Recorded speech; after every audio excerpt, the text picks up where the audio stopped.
जय हिंद जवानों, कैसे हो? क्या आप राजस्थान वीडियो परीक्षा की तैयारी कर रहे हैं और कंप्यूटर सिलेबस आपको बहुत बड़ा और कंफ्यूजिंग लग रहा है? तो चिंता मत कीजिए, इस क्लास में आपकी इस चिंता को दूर करने वाले हैं।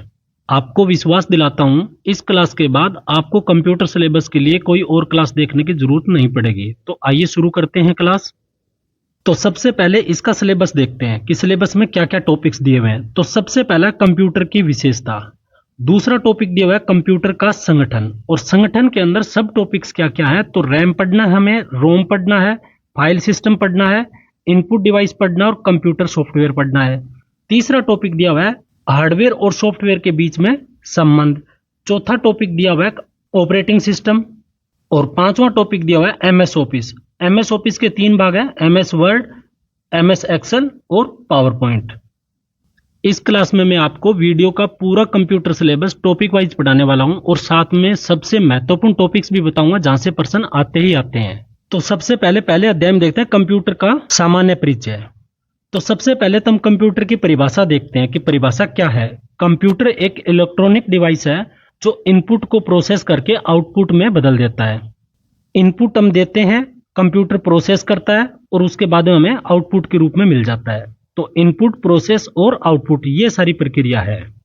कंप्यूटर एक स्वचालित व निर्देशों के अनुसार कार्य करने वाला इलेक्ट्रॉनिक डिवाइस है जो डेटा ग्रहण करता है तथा सॉफ्टवेयर या प्रोग्राम के अनुसार किसी भी परिणाम के लिए डेटा को प्रोसेस, संग्रहित और प्रदर्शित करता है।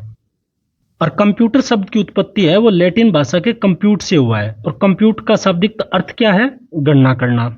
अब देखते हैं कंप्यूटर की विशेषताएं। तो क्या क्या विशेषताएं होती है कंप्यूटर की? गति, इनकी स्पीड के बारे में देखना है। सटीकता, भंडारण क्षमता, स्वचालित कार्य, बहुमुखी प्रतिभा, विश्वसनीयता, निरंतरता, संचार क्षमता, त्रुटि सुधार क्षमता और ऊर्जा दक्षता। ये सब क्या है? ये सब की सब कंप्यूटर की विशेषताएं हैं। आइए इनके बारे में थोड़ा थोड़ा देखते हैं। पहले देखते हैं गति के बारे में। कंप्यूटर की गति। कंप्यूटर बहुत तेजी से कार्य करता है, लाखों की गणनाएं प्रति सेकंड में कर सकता है, जो इंसानों में संभव नहीं है। उसके बाद में सटीकता। अगर कंप्यूटर को सही निर्देश दिया जाए तो वह बिना किसी गलती के 100% सही परिणाम देता है। उसके बाद में देखते हैं कर्मठता। कंप्यूटर बिना थके, बोर हुए लगातार घंटों काम कर सकता है। उसके बाद में भंडारण क्षमता। कंप्यूटर एक बहुत बड़ी मात्रा में डेटा को लंबे समय तक स्टोर करके रख सकता है और कभी भी जरूरत पड़े तो हम उसका उपयोग कर सकते हैं। उसके बाद में बहुमुखी प्रतिभा। कंप्यूटर एक ही समय में कई तरह के काम कर सकता है, जैसे लेखन, चित्र बनाना, गणना करना, गाना सुनना, डॉक्यूमेंट बनाना और इंटरनेट चलाना। आप लोग भी बहुत बार करते हो ना कि साथ में गाना सुन रहे हो, साथ में मोबाइल में कुछ और कर रहे हो, तो वो क्या है? वर्सेटिलिटी। उसके बाद में स्वचालन यानी ऑटोमेशन। एक प्रोग्राम देने पर यह बिना रुकावट के समय अपने आप कार्य करता रहता है। उसके बाद में विश्वसनीयता। यह लंबे समय तक सही ढंग से कार्य कर सकता है और भरोसेमंद भी होता है। उसके बाद में निरंतरता। कंप्यूटर बार बार एक जैसा परिणाम देता है, थकता नहीं है और न इसके कार्य क्षमता में कोई कमी आती है। उसके बाद में संचार क्षमता। कंप्यूटर एक दूसरे से नेटवर्क से डाटा साझा करते हैं। उसके बाद में त्रुटि सुधार क्षमता। कंप्यूटर कई बार खुद ही गलतियों को ढूंढ के उनको ठीक कर देता है। और उसके बाद में ऊर्जा क्षमता। कंप्यूटर कम बिजली पर अधिक काम करके दे सकता है और जिसके कारण क्या होगा? ऊर्जा की बचत भी होती है। ये बहुत सामान्य सी बातें थी, फिर भी मैंने आपको लिख दिया कि एक बार आप पढ़ लोगे तो आपके लिए ठीक रहेगा। यहां से कंप्यूटर की मेन बातें शुरू होती है। तो कंप्यूटर का वर्गीकरण। सबसे पहले हम देखते हैं वर्गीकरण। तो भूमिका के आधार पर कंप्यूटर दो प्रकार का होता है। पहला डेटा प्रतिनिधित्व के आधार पर और दूसरा गतियों आकार के आधार पर। डेटा प्रतिनिधित्व के आधार पर कंप्यूटर तीन प्रकार का होता है। कौन कौन सा? एनालॉग कंप्यूटर, डिजिटल कंप्यूटर और हाइब्रिड कंप्यूटर।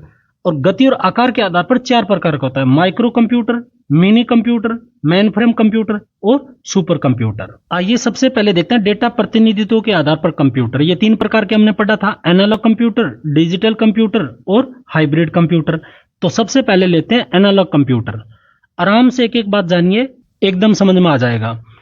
एनालॉग कंप्यूटर भौतिक घटनाओं में परिवर्तनशील पहलुओं को जानने के काम आता है।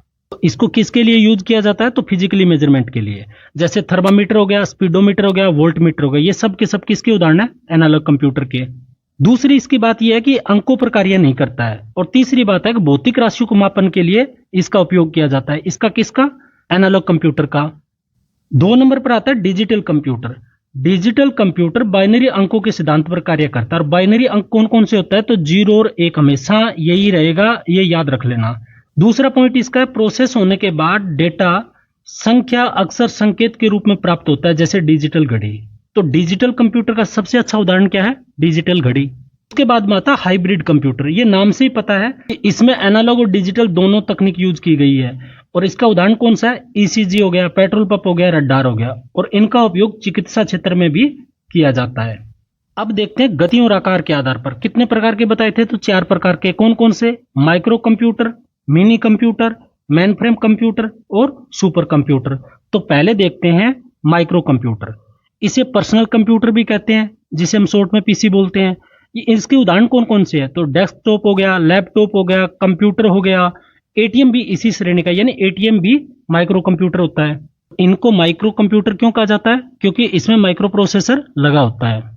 पहला माइक्रो प्रोसेसर 1970 में इंटेल द्वारा विकसित किया गया, और क्या नाम था? इंटेल 4004। ये एक महत्वपूर्ण फैक्ट है। भारत का पहला माइक्रो कंप्यूटर कौन सा था? तो कौन सा था? टिफरैक। दूसरे नंबर का था मिनी कंप्यूटर। यह एक साथ सैकड़ों यूजर को सपोर्ट करता है, और यह छोटे व्यापारियों के लिए बहुत उपयोगी है। और इसके उदाहरण कौन कौन से हैं? तो सीडीसी 160A और पीडीपी 11। उसके बाद देखते हैं मेन फ्रेम कंप्यूटर। यह एक शक्तिशाली बहुउद्देशीय कंप्यूटर है, जो एक साथ हजारों यूजर्स को सपोर्ट करता है। यह बड़े संगठनों, बैंक में काम में लिया जाता है। बैंकों वगैरह में कौन सा कंप्यूटर यूज होता है? तो मेन फ्रेम। उसके बाद आता है सुपर कंप्यूटर। सबसे तेज, बहुत महंगे कंप्यूटर हैं। ये मल्टी प्रोसेसर भी होते हैं। क्या होते हैं? Multi processor. इसका उपयोग मौसम पूर्वानुमान, साइंटिफिक रिसर्च, रॉकेट में किया जाता है। और इनकी स्पीड है वो फ्लॉप्स में नापी जाती है, फ्लॉप्स और पेटा फ्लॉप्स में। ये याद रखने वाला पॉइंट है। आए हुए पर्सन है, उनको हमें देखना चाहिए। विश्व का पहला माइक्रो प्रोसेसर कौन सा था? तो इंटेल 4004। भारत का पहला माइक्रो प्रोसेसर कौन सा था? तो शक्ति। भारत का पहला माइक्रो कंप्यूटर कौन सा था? तो टिफरैक। और भारत का पहला सुपर कंप्यूटर कौन सा था? परम 8000। और भारत के सुपर कंप्यूटर कौन कौन से हैं? परम हो गया, अनुपम हो गया। और भारत का सबसे तेज सुपर कंप्यूटर कौन सा है? तो परम सिद्धि। दुनिया का सबसे तेज सुपर कंप्यूटर कौन सा है? तो एल कैपिटन। क्या नाम है? एल कैपिटन। अब 2-3 पॉइंट और है। डिजिटल डायरी एक माइक्रो कंप्यूटर का प्रकार है, यानी माइक्रो कंप्यूटर का उदाहरण है। और विश्व का पहला इलेक्ट्रॉनिक डिजिटल कंप्यूटर कौन सा था? तो कोलोसस। अब 2 बातें और जानिए। इंस्ट्रक्शन का समूह को क्या बोलते हैं? प्रोग्राम। और प्रोग्राम का समूह को क्या बोलते हैं? सॉफ्टवेयर। यानी इंस्ट्रक्शन का समूह क्या होता है? प्रोग्राम होता है। प्रोग्राम का समूह क्या होता है? सॉफ्टवेयर होता है। अल्टीमेटली सॉफ्टवेयर क्या होता है? लाखों इंस्ट्रक्शन का एक समूह होता है। अब एक देखिए, पीडीए, पर्सनल डिजिटल असिस्टेंट। कभी कभी तो इसकी फुल फॉर्म भी पूछ ली जाती है। तो क्या है? Personal digital assistant. यह एक पोर्टेबल कंप्यूटर है, अर्थात एक इजी वे में इसको इधर उधर लेके जा सकते हैं, यानी जेब में डालकर एक स्थान से दूसरे स्थान ले जा सकते हैं। आइए अब देखते हैं कंप्यूटर की पीढ़ियां। एक नंबर यहां लगभग तय है, तो बहुत अच्छे से समझिए। पहले हम देखते हैं पीढ़ी कौन सी थी, उसके बाद में उसका समय क्या रहा, उसके बाद में इसमें भाषा कौन सी यूज की गई, इसमें तकनीक कौन सी यूज की गई, और इसके उदाहरण कौन कौन से हैं। तो सबसे पहले तुम्हें जानना पड़ेगा कि इसमें पीढ़ियां कितनी है। तो 5। पहली, दूसरी, तीसरी, चौथी और 5वीं। पहली पीढ़ी का समय क्या था? तो 1942 से 1954। इसमें भाषा कौन सी यूज हुई? मशीनी। उसमें तकनीक कौन सी यूज हुई? तो बहुत महत्वपूर्ण है, वैक्यूम ट्यूब। पहली पीढ़ी में कौन सी तकनीक यूज हुई?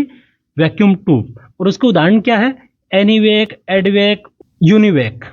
दूसरी पीढ़ी का समय क्या था? 1955 से 1964। इसमें भाषा कौन सी यूज हुई? असेंबली। दूसरी पीढ़ी में तकनीक कौन सी यूज हुई? तो वो है ट्रांजिस्टर। एग्जाम्पल इसके इतने महत्वपूर्ण नहीं है, तो आप पर ओवरलोड नहीं किया गया है।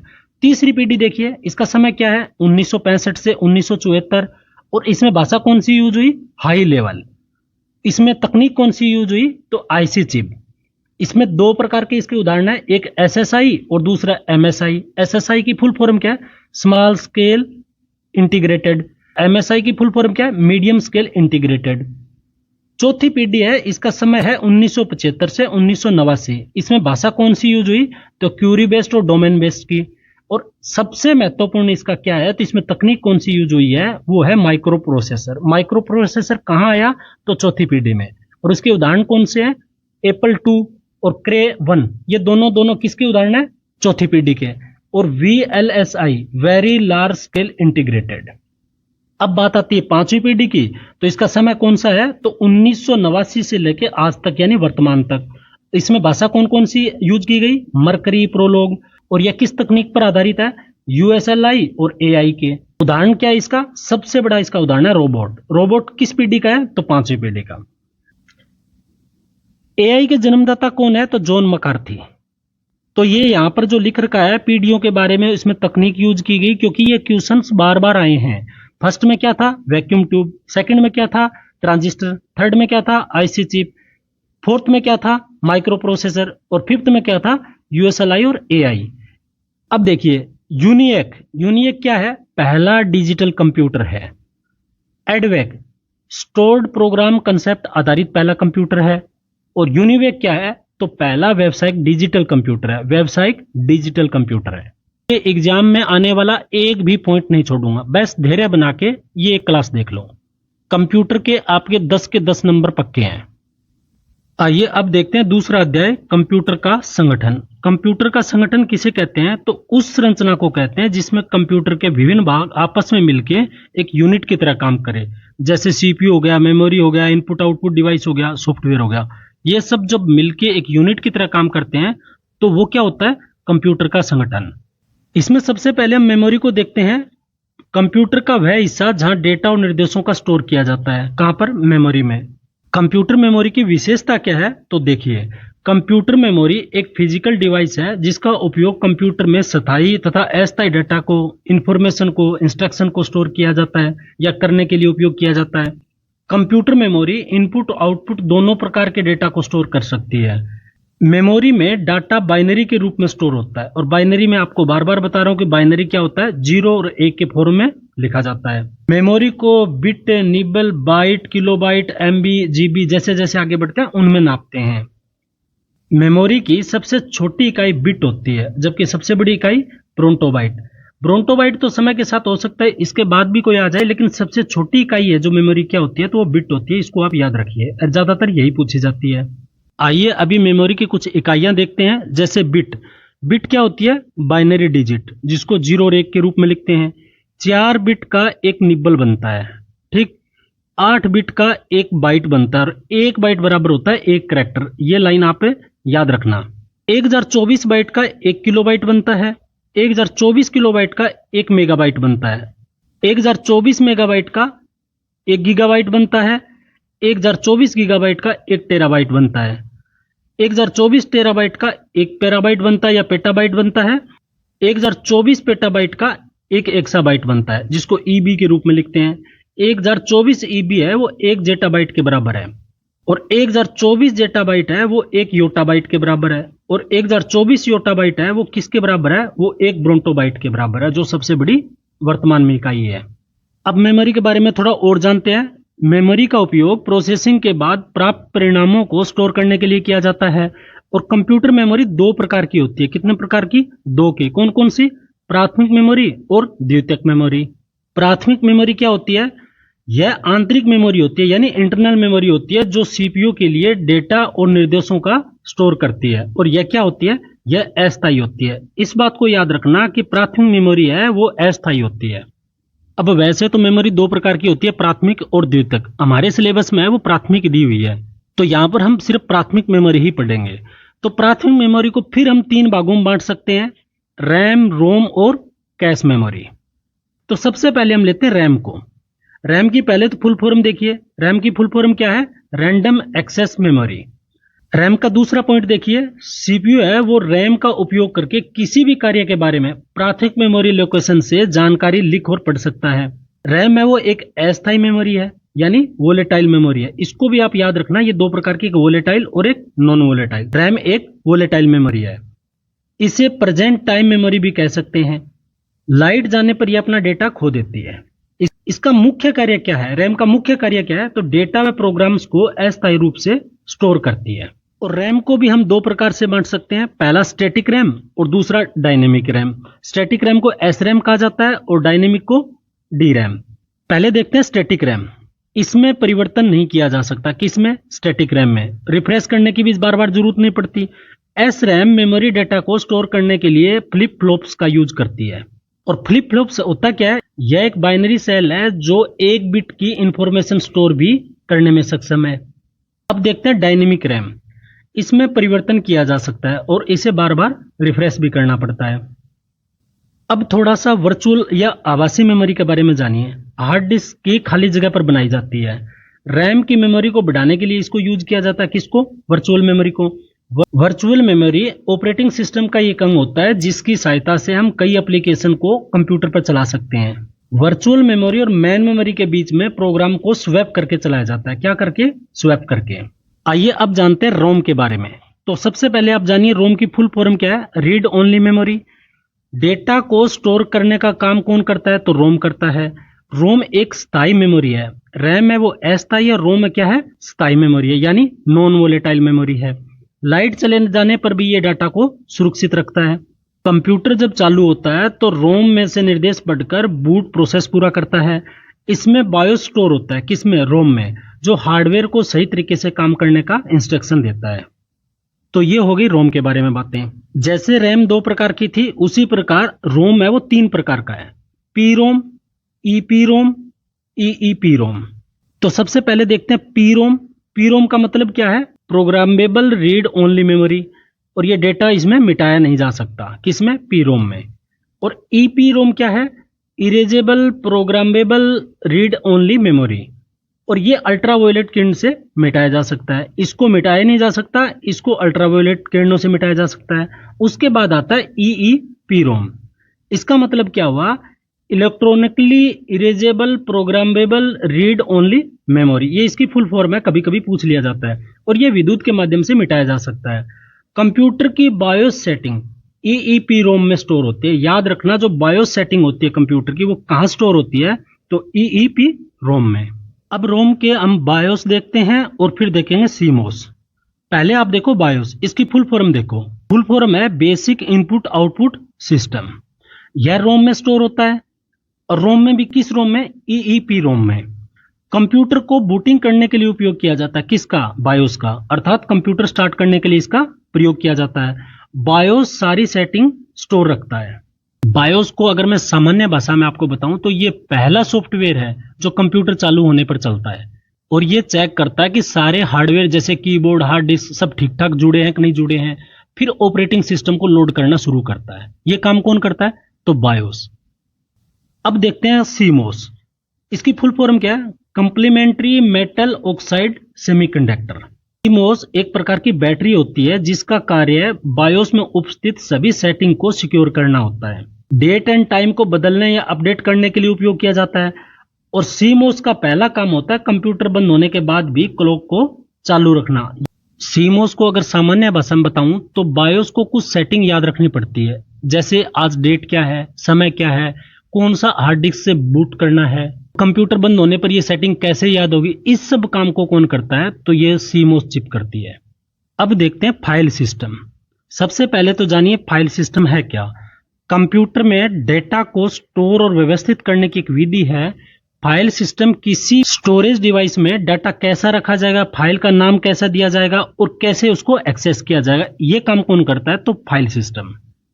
फाइल सिस्टम को चलो मैं और आसान भाषा में बताता हूं। फाइल सिस्टम एक लाइब्रेरियन की तरह होता है। जैसे लाइब्रेरियन किताब को सही सही जगह पर रखता है, उनका रिकॉर्ड रखता है ताकि किताब मांगने पर फटाफट उसको दे दिया जाए, वैसे ही फाइल सिस्टम क्या करता है? वो हार्ड डिस्क या एसएसडी पर डेटा को फाइलों और फोल्डर के रूप में सहेज के रखता है। मतलब कि कौन सी फाइल कहां रखी है, उसका नाम क्या है, कितनी बड़ी है, ताकि जरूरत पड़ने पर आपको आसानी से दे दी जाए। अब देखो फाइल सिस्टम के घटक कौन कौन से हैं। तो सबसे पहले फाइल। फाइल क्या है? डाटा का संग्रह। उसके बाद में आता है डायरेक्टरी, फाइलों का समूह। मेटा डेटा, फाइल का नाम, साइज, तारीख। उसके बाद में पाथ, फाइल की लोकेशन। उसके बाद में परमिशन, कौन पढ़ लिख सकता है उसको। कंप्यूटर में डेटा को फाइल के रूप में सेव किया जाता है तथा इन फाइलों को जिस नाम से सेव किया जाता है उसे फाइल नेम कहा जाता है। क्या कहा जाता है? File name.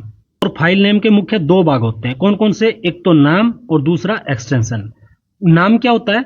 तो फाइल का नाम यूजर के द्वारा दिया जाता है और फाइल का नाम अधिकतम 255 कैरेक्टर का हो सकता है। ये लाइन है वो इंपॉर्टेंट है कि फाइल का नाम अधिकतम कितने कैरेक्टर में हो सकता है? तो 255। और एक्सटेंशन क्या होता है? फाइल के एक्सटेंशन के आधार पर फाइल के प्रकार निर्धारण किया जाता है। तो यहाँ देखो, यहाँ कुछ फाइल दे रखी है और उनका एक्सटेंशन दे रखा है। तो टेक्स्ट फाइल है, उसका एक्सटेंशन क्या है, डॉट पीडीएफ हो गया, डॉट डॉक हो गया, डॉट डॉक्स हो गया, डॉट टीएक्स टेक्स्ट हो गया। इमेज फाइल का एक्सटेंशन क्या है, डॉट जेपीजी हो गया, डॉट पीएनजी हो गया, डॉट जीआईएफ हो गया। ऑडियो फाइल का एक्सटेंशन क्या है, डॉट एमपी3 हो गया, डॉट डब्ल्यूएवी हो गया, डॉट एसीसी हो गया। वैसे ही वीडियो का क्या होता है, डॉट एमपी4 हो गया, डॉट 3जीपी हो गया, डॉट डब्ल्यूएमवी हो गया, डॉट एमपीजी हो गया। और उसी तरीके से ये स्प्रेडशीट का फाइल क्या है, इसका एक्सटेंशन क्या है, तो डॉट एक्सएलएस हो गया, डॉट एक्सएलएक्स हो गया, डॉट सीएसवी हो गया। अब फाइल सिस्टम के कुछ प्रकार हैं। तो पहले देखो फैट, एफएटी, इसका फुल फॉर्म क्या है, फाइल एलोकेशन टेबल। ये पुराने टाइम में डीएस में उपयोग किया जाता था। फैट 32, ये पेन ड्राइव में उसका उपयोग होता है और ये 4 GB तक के फाइल को सपोर्ट करता है। उसके बाद में आता है NTFS, new technology file system. ये विंडो ओएस में उपयोग किया जाता है और इसकी सिक्योरिटी अच्छी है और ये बड़ी फाइल को भी सपोर्ट करता है। उसके बाद EXFAT आ गया, इसका उपयोग यूएसबी एसडी कार्ड में उपयोग किया जाता है। EXT3 और 4 है जो लाइनक्स ओएस में यूज किया जाता है और ये बहुत तेज और आधुनिक है। अब देखते हैं फाइल सिस्टम के मुख्य कार्य। तो पहला कार्य क्या है, फाइल और फोल्डर बनाना। दूसरा कार्य क्या है, फाइल को स्टोर करना, फाइल को पढ़ना, फाइल को मिटाना। तीसरा काम क्या है, फाइलों को व्यवस्थित रूप में रखना, एक्सेस परमिशन देना। और पांचवा काम क्या है, फाइल का नाम, स्थान, साइज आदि की जानकारी रखना। आइए अब पढ़ते हैं इनपुट डिवाइस। इनपुट डिवाइस क्या होता है, इन डिवाइसों के द्वारा यूजर कंप्यूटर को डेटा और निर्देश देता है। क्या देता है, डेटा और निर्देश। अब जानते हैं इनपुट डिवाइस के कुछ महत्वपूर्ण उदाहरण, और उस उदाहरण में सबसे महत्वपूर्ण आता है कीबोर्ड। तो जानते हैं कीबोर्ड के बारे में, यह संख्या, अक्षर व कमांड इनपुट देने के लिए उपयोग किया जाता है। आधुनिक कीबोर्ड में 104 की होती है। कितनी होती है, तो 104। सबसे ऊपर लाइन को QWERTY कहते हैं। इसको क्वेरिटी या अपने हिसाब से कैसे भी नाम याद रखो, लेकिन सबसे ऊपर वाली की है उसमें क्या लिखा होता है, QWERTY। और इसे किसने बनाया, किसने डिजाइन किया, तो क्रिस्टोफर लेथम सोल्स ने। एंटर की से क्या होता है, एंटर की नेक्स्ट लाइन में ले जाने के लिए यूज किया जाता है। आइए अब कीबोर्ड के कुछ मुख्य भाग देखते हैं। सबसे पहले देखते हैं अल्फा न्यूमेरिकल कीज। ये क्या होता है, तो अक्षर A से Z तक और संख्या 0 से 9 तक होती है, उसको क्या बोलते हैं, उसको अल्फा न्यूमेरिकल की बोलते हैं। उसके बाद आता है फंक्शन कीज। फंक्शन कीज कौन सी होती है, तो F1 से लेके F12 तक होता है, उसको फंक्शन कीज बोलते हैं और प्रत्येक की का एक विशेष कार्य होता है। उसके बाद में आता है कंट्रोल की। कंट्रोल कीज कौन कौन सी होती है, जैसे कंट्रोल हो गया, अल्ट हो गया, विंडो की हो गया। ये सब शॉर्टकट और विशेष कमांड के लिए यूज की जाती है कंट्रोल कीज को। उसके बाद आता है नेविगेशन कीज। इसमें कौन कौन शामिल है, एरो कीज हो गई, होम हो गया, एंड हो गया, पेज अप हो गया, पेज डाउन हो गया, डॉक्यूमेंट हो गए। ये नेविगेशन की है, वो स्क्रीन पर मूवमेंट करने के लिए काम में लिया जाता है। उसके बाद आता है नब पैड। नब पैड क्या है, यह कीबोर्ड के दाएं भाग पर होता है। किस साइड होता है, तो दाएं भाग पर। इसमें संख्याओं, गणितीय ऑपरेशन जैसे प्लस हो गया, माइनस हो गया, स्टार हो गया, जो ये चीज है ये कीज होती है और यह खासकर कैलकुलेशन में काम आती है। उसके बाद आता है स्पेशल की। स्पेशल की कौन कौन सी है, एंटर हो गया, बैक स्पेस हो गया, टैब हो गया, कैप्स हो गया, शिफ्ट स्पेस बार हो गया। इनका उपयोग डेटा एंट्री और फॉर्मेटिंग के लिए किया जाता है। किसका, स्पेशल कीज का। और एक बात यहां ध्यान रखने वाली है कि कीबोर्ड की सबसे लंबी की कौन सी है, अगर पूछ ले तो कौन सी है, स्पेस बार। याद रखना क्या है, space bar.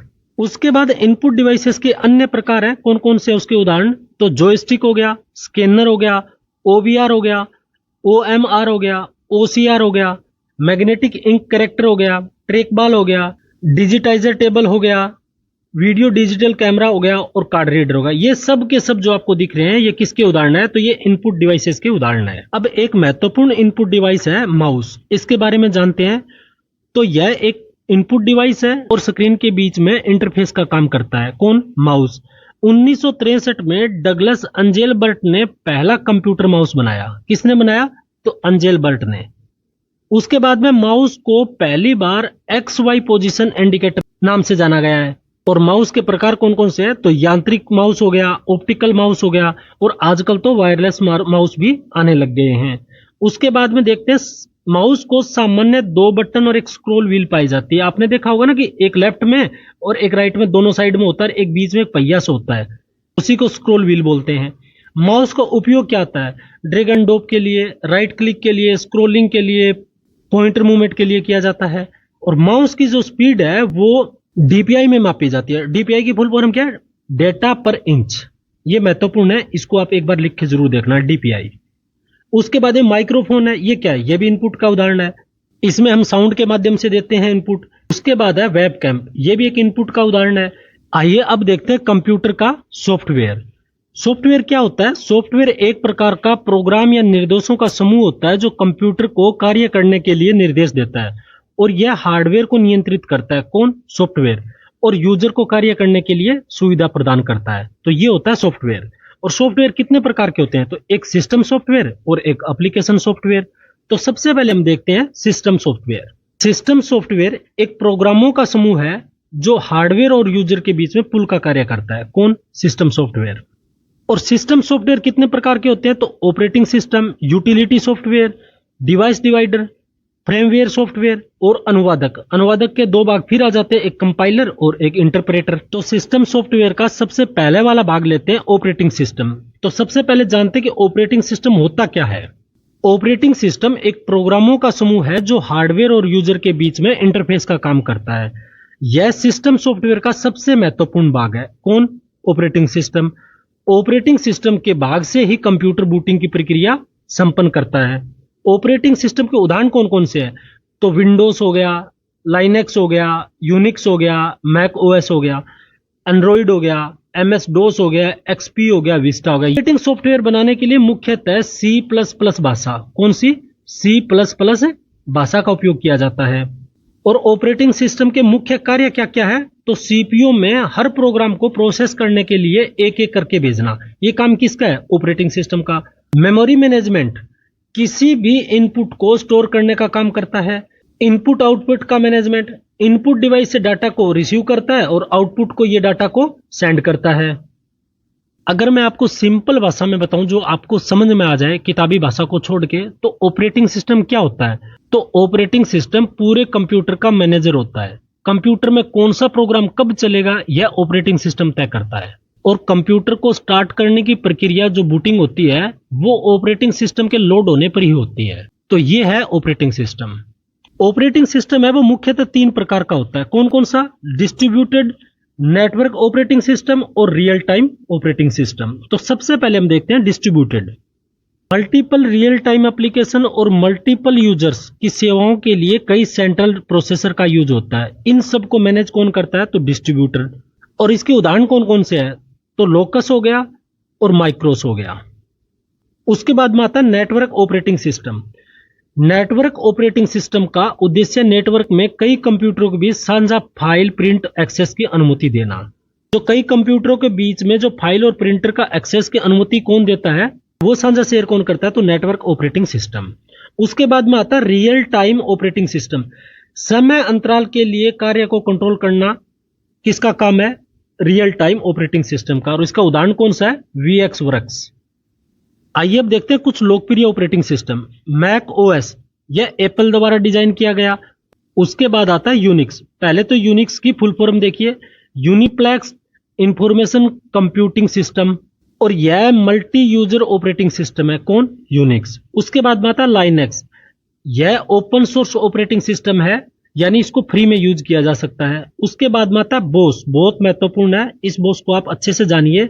Bharat operating system solution, इसकी फुल फॉर्म है।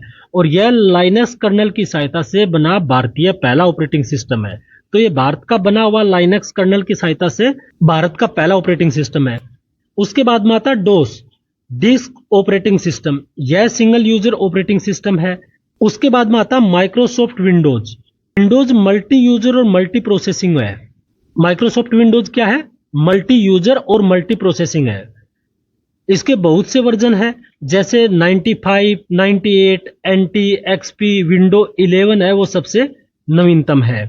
इस डेट को आप देखो तो देख लो, कहीं 2021 भी लिखा मिलता है, तो इसका आपको ज्यादा इस पर्पज में नहीं पढ़ना। मेन बात यह है कि जो विंडो 11 है वो सबसे नवीनतम है।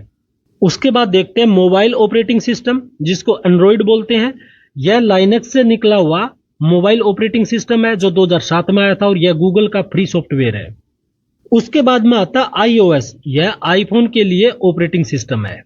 तो आईफोन का ऑपरेटिंग सिस्टम कौन सा है? iOS। इसके बाद देखते हैं इंटरफेस क्या होता है। यूजर और कंप्यूटर के बीच में जो संबंध बनाने के लिए व्यवस्था की गई है उसे बोलते हैं इंटरफेस। इंटरफेस है वो दो प्रकार का होता है। नंबर एक CUI, नंबर दो GUI। पहले हम CUI की फुल फॉर्म देखते हैं, कमांड यूजर इंटरफेस। इसमें कंप्यूटर के कमांड लिखकर निर्देश देने पड़ते हैं। किसमें? CUI में। और GUI में क्या है? पहले तो फुल फॉर्म जानिए इसकी, ग्राफिकल यूजर इंटरफेस। ये बार बार पूछे जाने वाली फुल फॉर्म है।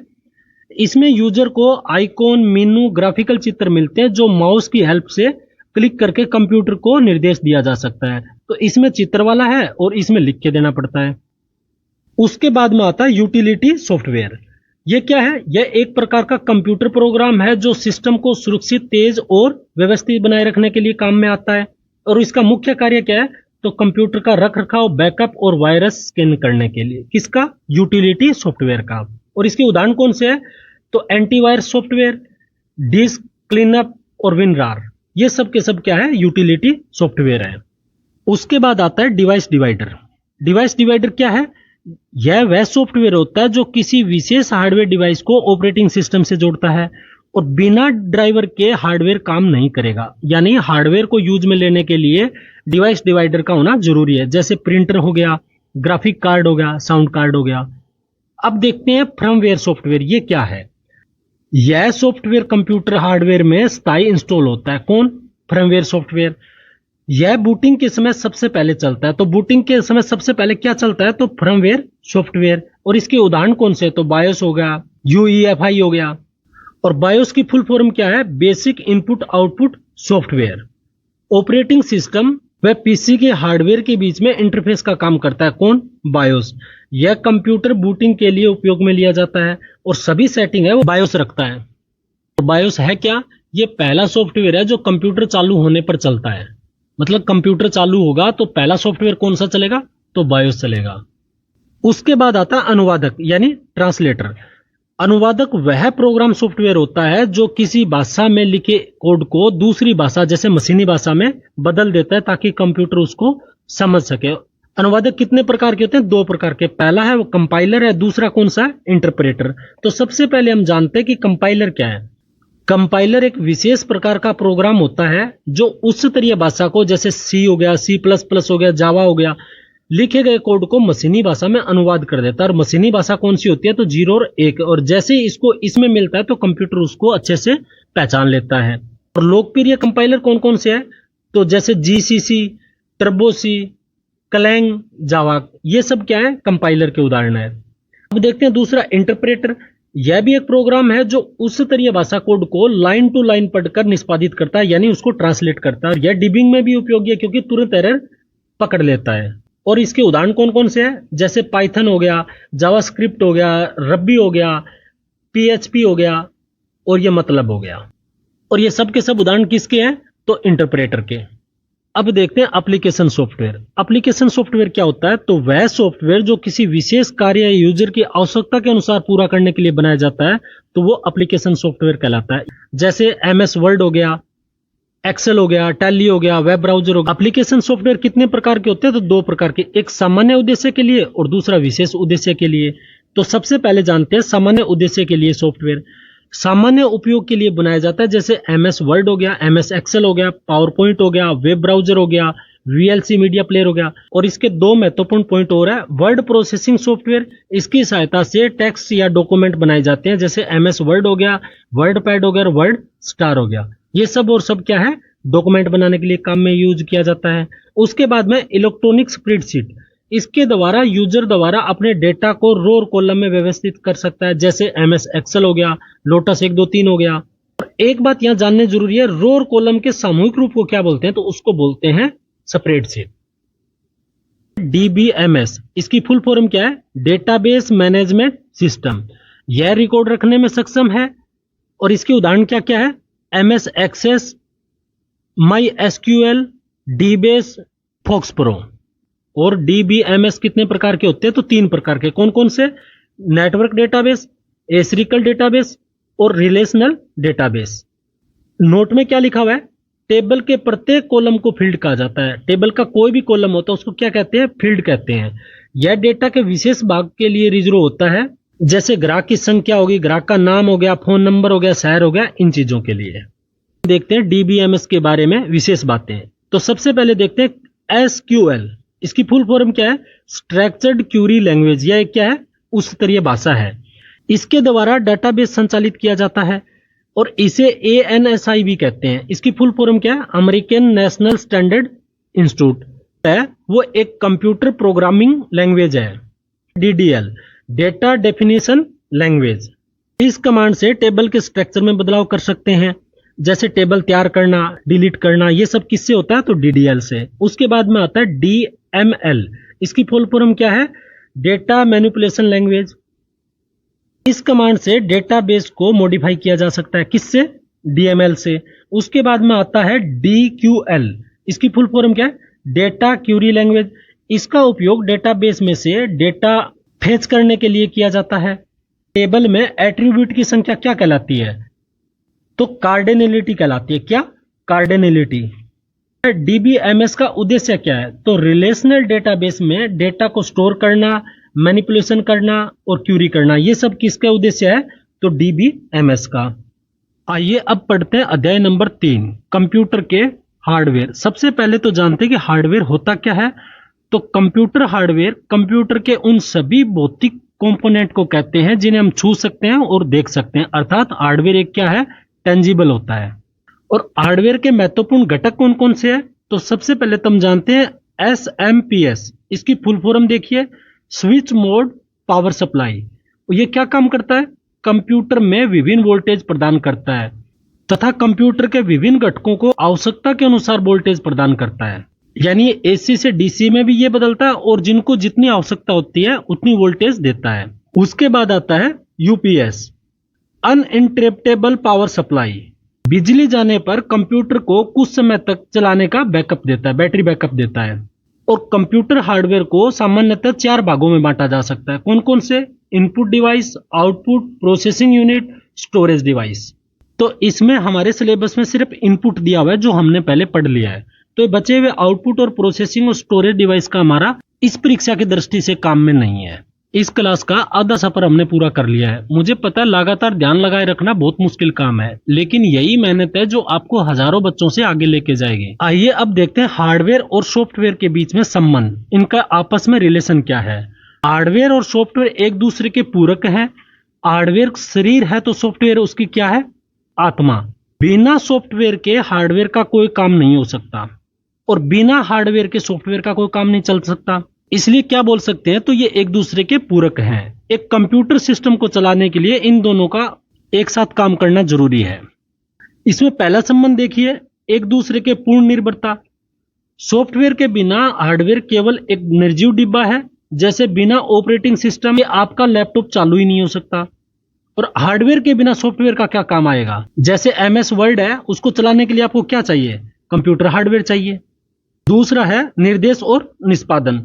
सॉफ्टवेयर निर्देश देता है, हार्डवेयर उन निर्देशों का पालन करता है। जैसे आप माउस में किसी आइकॉन को क्लिक करते हैं तो ऑपरेटिंग सिस्टम इस कमांड को समझता है और CPU को उस प्रोग्राम को खोलने का निर्देश देता है। उसके बाद में ऑपरेटिंग सिस्टम एक पुल की तरह काम करता है। तो ये क्या है? ऑपरेटिंग सिस्टम हार्डवेयर और एप्लीकेशन के बीच एक पुल का काम करता है, यानी बीच की मध्यस्थता करता है। यह यूजर के कमांड को लेता है और उसे हार्डवेयर को समझाता है ताकि पूरा काम हो सके। उसके बाद में आता है डिवाइस ड्राइवर की भूमिका।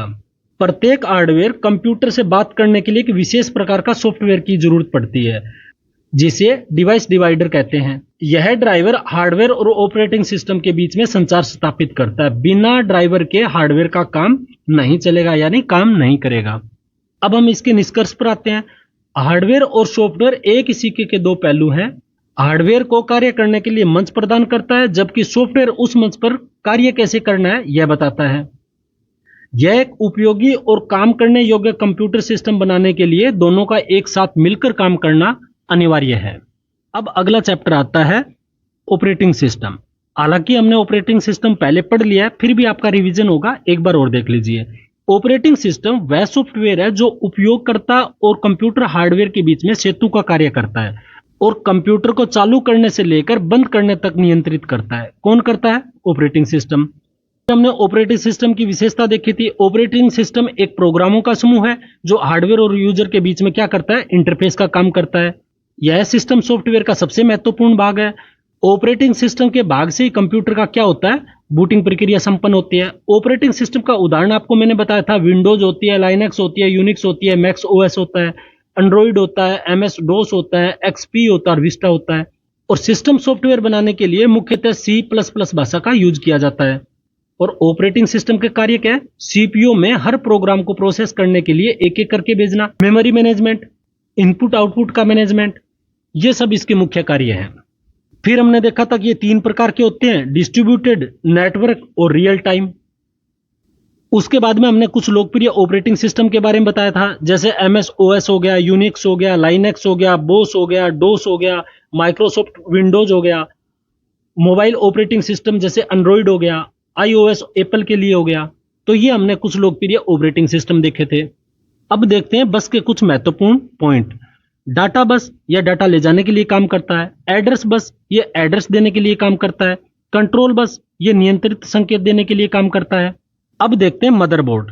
सबसे पहले तो जानते हैं कि मदरबोर्ड होता क्या है। यह मुख्य सर्किट बोर्ड होता है जिसमें सीपीयू, रैम, हार्ड ड्राइव आदि जुड़े होते हैं। कंप्यूटर के सभी घटक यहीं से नियंत्रित होते हैं। कहां से कंट्रोल होते हैं? तो मदरबोर्ड से। अब जो हमने पढ़ा उसका क्विक रिवीजन करते हैं। सीपीयू क्या है? ये प्रोसेसिंग करता है। एएलयू क्या है? गणना लॉजिक का काम करता है। सीयू क्या काम करता है? तो नियंत्रित करता है। रैम क्या है? अस्थायी मेमोरी। रोम क्या है? स्थायी मेमोरी। इनपुट डिवाइसेस क्या है? डाटा लेना काम है। और आउटपुट डिवाइस का क्या काम है? तो परिणाम देना, यानी आउटपुट देना। अब हमारा अगला चैप्टर आता है एमएस ऑफिस। सबसे महत्वपूर्ण है, थोड़ा सा ध्यान लगा के देखिए। सबसे पहले तो जानते हैं कि एमएस ऑफिस है क्या। माइक्रोसॉफ्ट ऑफिस एक एप्लीकेशन सॉफ्टवेयर का संग्रह है, ये जिसको सूट भी बोल देते हैं, जिसे माइक्रोसॉफ्ट कंपनी द्वारा विकसित किया गया। किसके द्वारा? माइक्रोसॉफ्ट कंपनी द्वारा। इसमें विभिन्न प्रकार के एप्लीकेशन होते हैं जो डॉक्यूमेंट बनाना, डेटा प्रबंधन करना, रिप्रेजेंटेशन कर देना, ईमेल भेजने और कार्यालय के अन्य कार्यों को सरल प्रभावी बनाने के लिए उपयोग किया जाता है। किसका? एमएस ऑफिस का। तो उसका एक पॉइंट देखिए, वर्ड प्रोसेसर। वर्ड प्रोसेसर एक सॉफ्टवेयर प्रोग्राम है जो टाइप किए गए डॉक्यूमेंट को बनाने, स्टोर करने और उनको प्रिंट करने के लिए उपयोग किया जाता है। जैसे माइक्रोसॉफ्ट वर्ड, गूगल डॉक्स, ये दोनों क्या है? लोकप्रिय वर्ड प्रोसेसर हैं। उसके बाद में वर्ड प्रोसेसिंग देखो। वर्ड प्रोसेसिंग एक वर्ड प्रोसेसर का उपयोग करके डॉक्यूमेंट बनाने, उसमें बदलाव करने और उसको आकर्षक बनाने के लिए प्रिंट करने की प्रक्रिया है।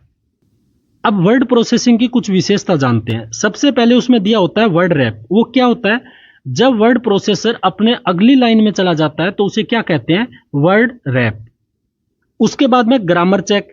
टूल ग्रामर का उपयोग करके या F7 डायरेक्ट दबा के हम वर्तनी या व्याकरण की जांच कर सकते हैं, यानी कोई गलती ना हुई होगी। उसके बाद में होता है फॉर्मेटिंग।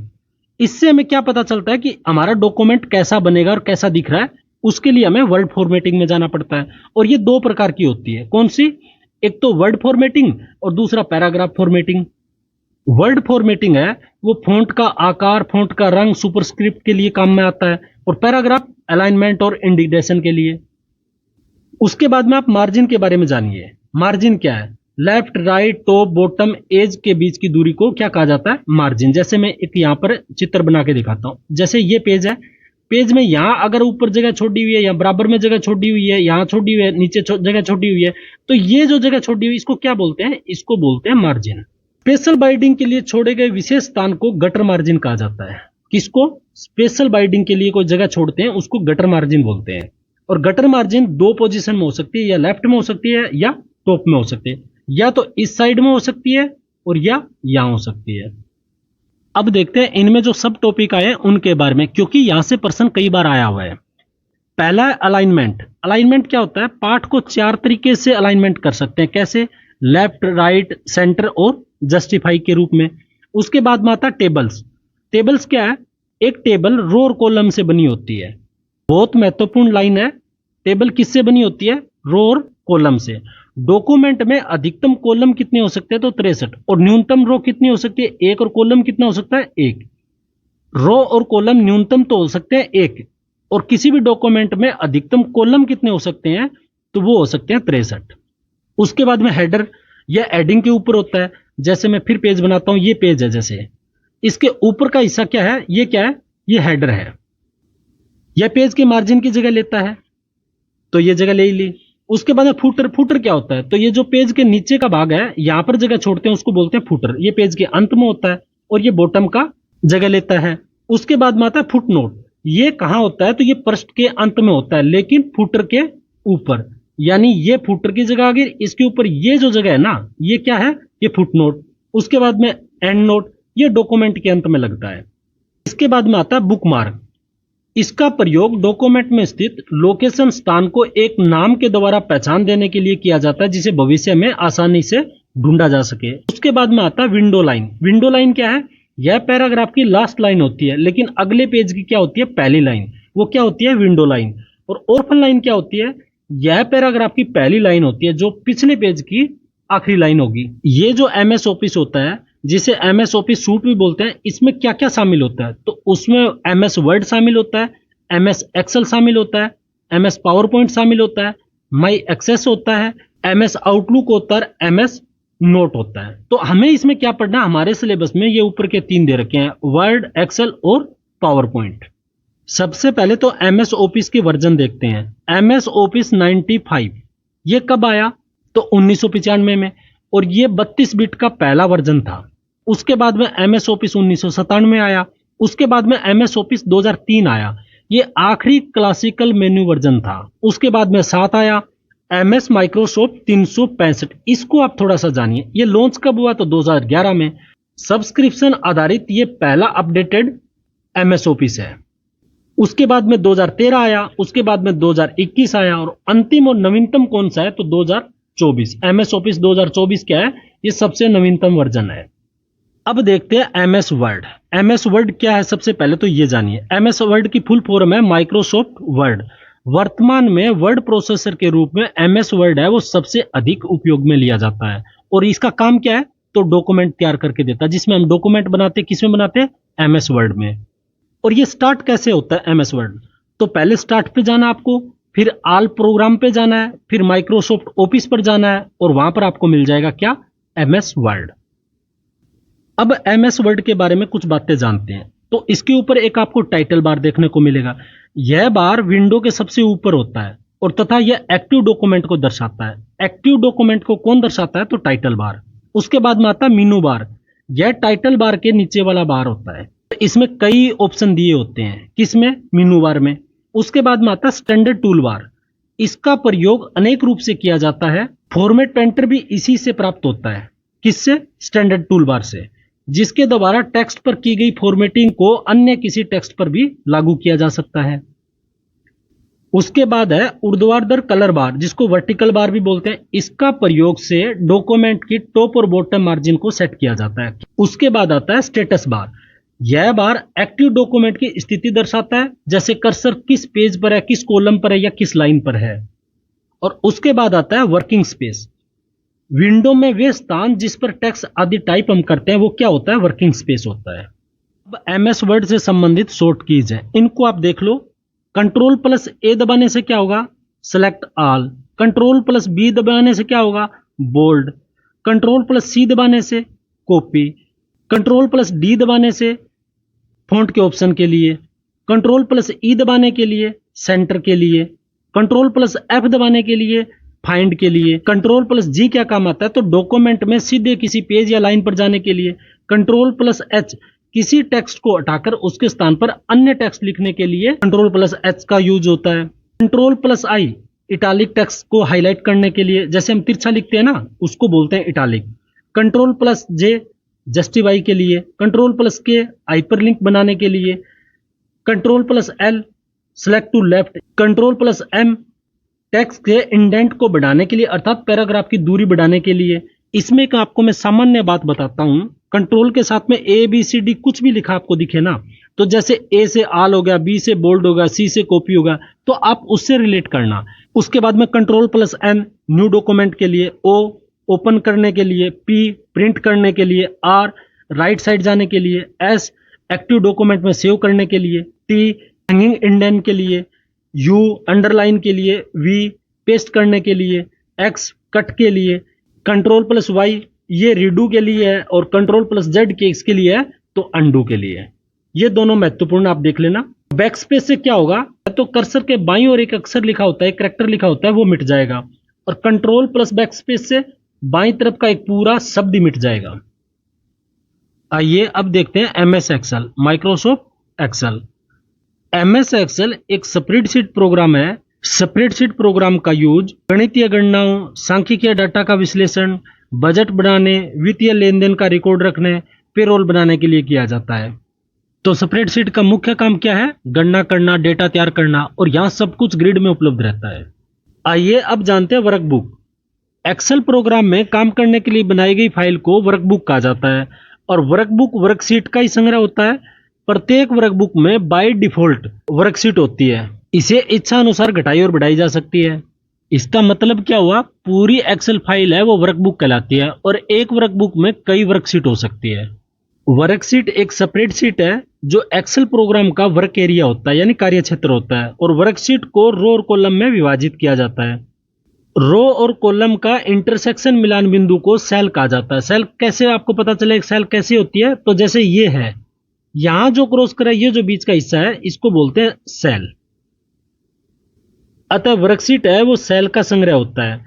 और वर्कशीट में कुल रो कितनी होती है और कॉलम कितना होता है, तो रो होती है 10,48,576 और कॉलम 16,384। ये दोनों डेटा है वो आपको याद रखना है। एक वर्कशीट में रो की संख्या 1 से लेके 10,48,576 तक दर्शाया जा सकता है, तथा कॉलम में ए बी सी डी ऐसे करके जेड तक है, और अगला कॉलम जो बनेगा वो ए बी ए सी ऐसे करते ए जेड तक चला जाएगा, उसमें दर्शा सकते हैं। वर्कशीट में ऊपर से नीचे कॉलम कहा जाता है तथा बाएं से दाएं को रो कहा जाता है। एक्सेल में किसी एक सेल में अधिकतम 32,767 कैरेक्टर प्रदर्शित किए जा सकते हैं। एक्सेल के सेल में कुल अधिकतम कैरेक्टर कितने हो सकते हैं, तो 32,767। अब एक्सेल के कुछ और पॉइंट है। सेल किसे कहते हैं, वर्कशीट में रो और कॉलम के प्रतिच्छेदन वाली जगह को सेल कहा जाता है। मैंने अभी बताया ना, जैसे ये दो हैं तो इसके जो बीच का हिस्सा है जहां काटते हैं उसको क्या कहते हैं, उसको सेल कहते हैं। एक्सेल विंडो के बॉटम में क्या दिखता है, तो शीट टैब।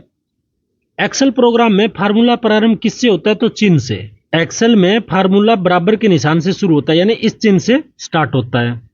एक्सेल के किसी भी सेल में फार्मूला का परिणाम क्या कहलाता है, तो डिस्प्ले वैल्यू। क्या कहलाता है, डिस्प्ले वैल्यू। वर्कशीट का बेसिक यूनिट जिसमें आप एक्सेल में डाटा एंटर करते हैं उसे क्या कहते हैं, तो उसे कहते हैं सेल। वह प्रोग्राम जो पैसे के लेन देन का ट्रैक रखने, बजट बनाने के लिए कैलकुलेटर की तरह यूज किया जाता था, किसे, स्प्रेडशीट को। एक्सेल चार्ट में प्रत्येक वेरिएबल के लिए एक वैल्यू रिप्रेजेंट करता है, कौन, फंक्शन। माइक्रोसॉफ्ट एक्सेल फाइलों का डिफॉल्ट क्या होता है, तो नॉर्मल व्यू। क्या होता है, नॉर्मल व्यू। खुली हुई दो या दो से अधिक फाइलों में एक फाइल से दूसरी फाइल तक जा सकते हैं, किससे, कंट्रोल प्लस टैब से। आंशिक रूप से पूरी की गई वर्कशीट को क्या कहते हैं, जिसमें फार्मूला और फॉर्मेटिंग तो होती है लेकिन डेटा नहीं होता, तो उसको क्या बोलते हैं, टेम्पलेट। और टेम्पलेट क्या होता है, टेम्पलेट एक फाइल है जो एक नए डॉक्यूमेंट के लिए स्टार्टिंग पॉइंट के रूप में कार्य करता है। एक्सेल में टेम्पलेट प्री रिकॉर्डेड और इनबिल्ट फार्मूला है जो जटिल गणनाओं के लिए शॉर्टकट प्रदान करता है। एक्सेल में कर्सर को सेल पॉइंटर कहा जाता है। क्या कहा जाता है, तो सेल पॉइंटर। किसी भी सेल में लाल त्रिकोण का अर्थ सेल में कमेंट या मैसेज होता है। जैसे अगर रेड कलर में ऐसा दिखाई दे तो वो क्या होगा, वो या तो कमेंट होगा या मैसेज होगा। एक्सेल फाइल का डिफॉल्ट एक्सटेंशन क्या होगा, तो .xlsx है। क्या है, .xlsx।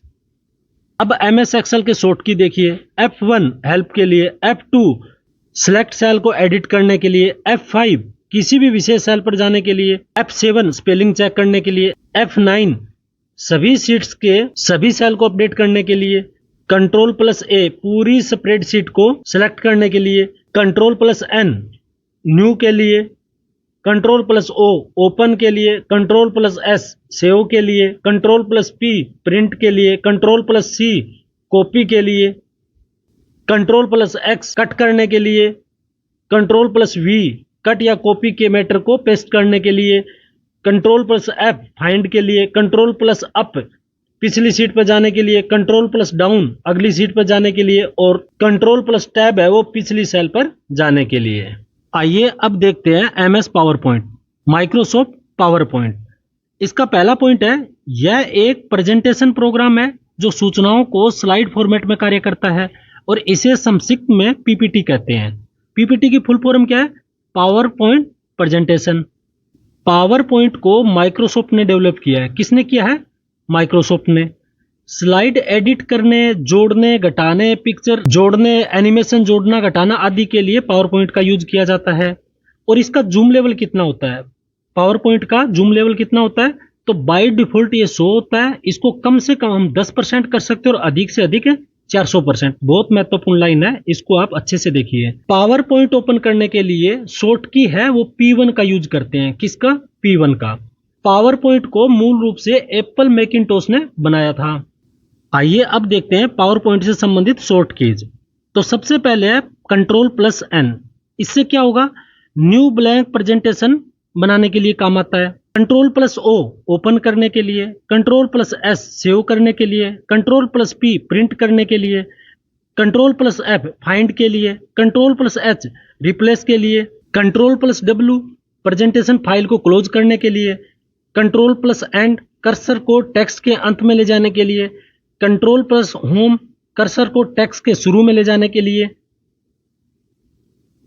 Control plus M new slide जोड़ने के लिए, कंट्रोल प्लस एक सिंगल लाइन स्पेस देने के लिए, control plus 2 double line space देने के लिए, control plus shift plus F font में चेंज करने के लिए। और सबसे महत्वपूर्ण आपको ये देखना है F1 किसके लिए यूज होता है? हेल्प के लिए। 2 फाइल या फोल्डर का रीनाम करने के लिए, F3 फाइंड के लिए, F4 पिछले कार्य को रिपीट करने के लिए, F5 सिस्टम को रिफ्रेश करने के लिए, F7 स्पेलिंग चेक या ग्रामर चेक। ये मोस्ट इंपॉर्टेंट है। F7 जितनी बार आया है शायद बाकी और कोई सा भी नहीं आया हो। तो F7 क्या है?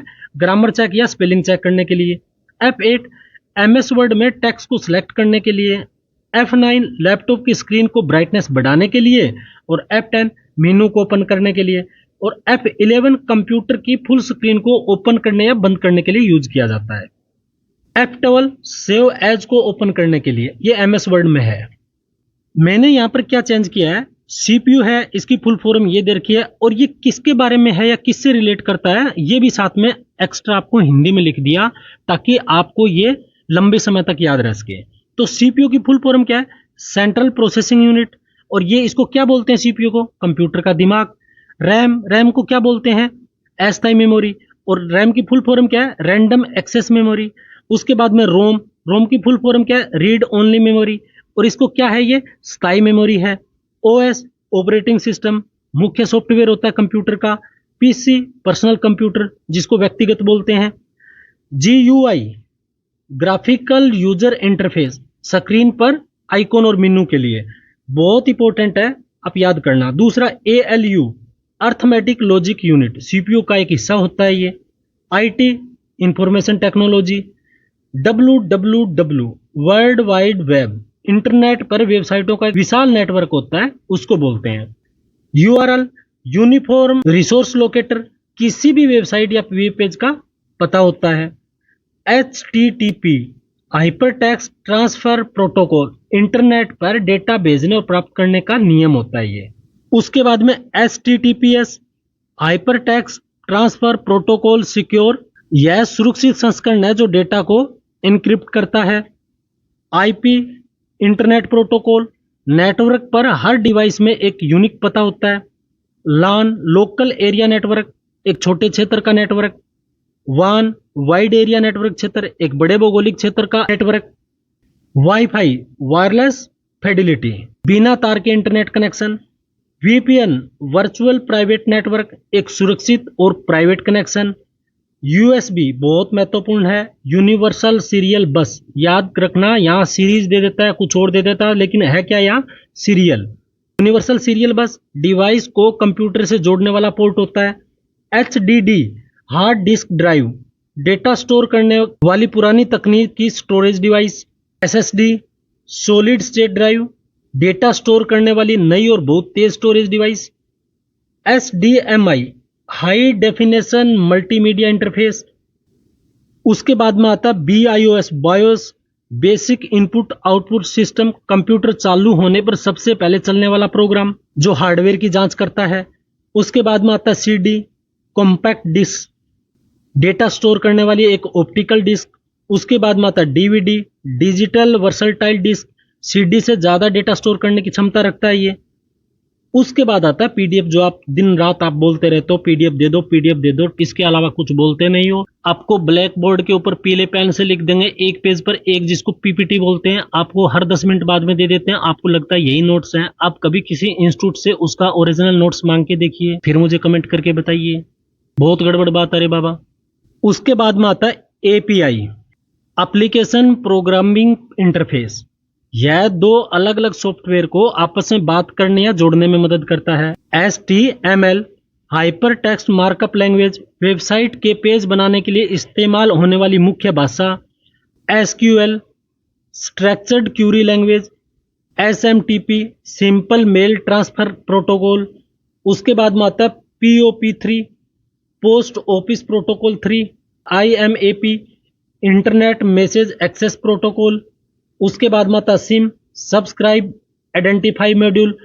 तो ये थी एब्रीविएशन। एब्रीविएशन को पहली बार ऐसा बनाया है कि आपको उसकी फुल फॉर्म भी मिले और आपको पता चलना चाहिए कि ये चीज क्या है, जिससे आपको याद भी रहेगा और आपको उसका कोई 1-2% और भी कहीं से निकल के आए तो वो बना दोगे। अब अध्याय 6 महत्वपूर्ण तथ्य इंपॉर्टेंट फैक्ट्स। ये कोई सिलेबस में नहीं है, लेकिन ये आए हुए प्रीवियस पर्सन कहीं से उठा के इसको सेट किया है इस सिलेबस के अनुसार। तो आपके लिए एक से एक बेहतरीन पर्सन है ये, और आपको देखना चाहिए। तो देखो, कंप्यूटर प्रोसेस द्वारा डेटा को इंफॉर्मेशन में बदला जाता है। कंप्यूटर है वो प्रोसेस के द्वारा डेटा को इंफॉर्मेशन में बदलता है। बिजनेस उपयोग के लिए उपलब्ध करवाए जाने वाला पहला कंप्यूटर कौन सा था? तो यूनिवेक। इंटेल कंपनी ने प्रथम माइक्रो प्रोसेसर का विकास किया, कौन सा था? तो इंटेल 4004। मुख्य कार्य क्या है कंप्यूटर के? इनपुट लेना, उसको फिर प्रोसेस करना, उसको फिर आउटपुट के रूप में देना और उसको फिर स्टोर करना। ये पूरी कहानी है कंप्यूटर की। कंप्यूटर को कितनी पीढ़ियों में बांटा जा सकता है? तो 5, प्रथम द्वितीय तृतीय चतुर्थ। 5वीं आपको बताया था, पहले वैक्यूम ट्यूब, दूसरे में क्या, तीसरे में क्या, मतलब जो तकनीक यूज की गई उसमें भाषा कौन कौन सी यूज की, शुरू में बताया था ना। बहुत महत्वपूर्ण चार्ट है, वो जरूर देखिए। उसके बाद है रजिस्टर। सीपीयू के अर्थमेटिकल लॉजिकल यूनिट यानी ALU में होता है। सीपीयू और इनपुट आउटपुट यूनिट के बीच संकेतों का आदान प्रदान को कंट्रोल कौन करता है? तो कंट्रोल यूनिट, CU जिसको लिखते हैं। कंप्यूटर किसी भी प्रोग्राम को किस क्रम में निष्पादित करता है? सबसे पहले फेच, फिर डिकोड और फिर एग्जीक्यूट। फेच होता क्या है? कमांड को ले जाने की प्रक्रिया। सीपीयू को ही माइक्रो प्रोसेसर कहा जाता है। कंप्यूटर सिस्टम में प्रोसेसिंग स्पीड मापी जाती है किसमें? MIPS मिलियन इंस्ट्रक्शन पर सेकेंड। ALU रजिस्टर में काम करता है। डेटा को इंफॉर्मेशन में कौन बदलता है? प्रोसेसर। रैम और रोम कहां स्थित होता है? तो मदरबोर्ड में। प्रोसेसर और मेन मेमोरी के बीच में स्पीड मिसमैच को मेंटेन करने का कौन काम करता है? तो वो करता है कैश मेमोरी। मोडेम को जोड़ा जाता है किससे? मदरबोर्ड से। और मदरबोर्ड का दूसरा नाम क्या है? System board. मोडेम है वो एकमात्र ऐसा उपकरण है जो इनपुट और आउटपुट दोनों डिवाइस का उदाहरण है। उस हार्डवेयर को क्या कहते हैं जो मेन कंप्यूटर सिस्टम का भाग नहीं होते हुए प्राय सिस्टम के साथ बाद में जोड़े जाते हैं? तो उसको बोलते हैं पेरिफेरल डिवाइस। Peripheral device. तो जवानों, ग्राम विकास अधिकारी के कंप्यूटर का ये था सिलेबस। आपको कंप्लीट सिलेबस करवा दिया है, एक भी इसमें कोई फैक्ट बचा नहीं है। इसको आप 1 बार 2 बार क्लास देखो, सेव करके रखो। इतने कम समय में आपको 10 के 10 नंबर का काम करवा दिया। आपका 10 घंटे काम 1 घंटे में करके दे दिया। लाइक करना आपका भी फर्ज है। वीडियो एग्जाम के लिए अगर हमारे मिशन में शामिल होना चाहते हो तो आप वीडियो 2025 मिशन वीडियो 2025 ये कमेंट कर दो और हमारे इस मिशन में शामिल हो जाओ। आपको टोटली यहाँ फ्री पढ़ाया जाएगा। ₹2 आपका खर्च नहीं होना। हमने इससे पहले 2 बार कंप्यूटर पढ़ाया, एक पटवारी के लिए और दूसरा 4th ग्रेड के लिए। दोनों में पूरे के पूरे क्वेश्चंस है अपनी क्लास से आए हैं, ये मैं नहीं बोल रहा, बच्चों ने कमेंट करके बताया। इतने कम समय में आपका इतना अच्छा स्कोर हो रहा है, तो फिर क्यों पीपीटी के चक्कर में घूम रहे हो? क्यों 1 घंटे सवा घंटे की क्लास को 11-11 12-12 घंटे देख रहे हो? आपसे निवेदन है, जरूर मेरी क्लास आपको बोरियत दे सकती है, क्योंकि मैं बीच में कोई आपको इंटरटेन नहीं करा रहा हूं, क्योंकि ना तो मैं कॉमेडियन हूं और ना मैं आर्टिस्ट हूं। मेरा काम है जिस मिशन के लिए निकला टू दी पॉइंट उस पर पहुंचना। जल्दी मैं अगली क्लास लेके आ रहा हूं, तो मिलते हैं एक बेहतरीन क्लास के साथ। तब तक के लिए जय हिंद जय भारत।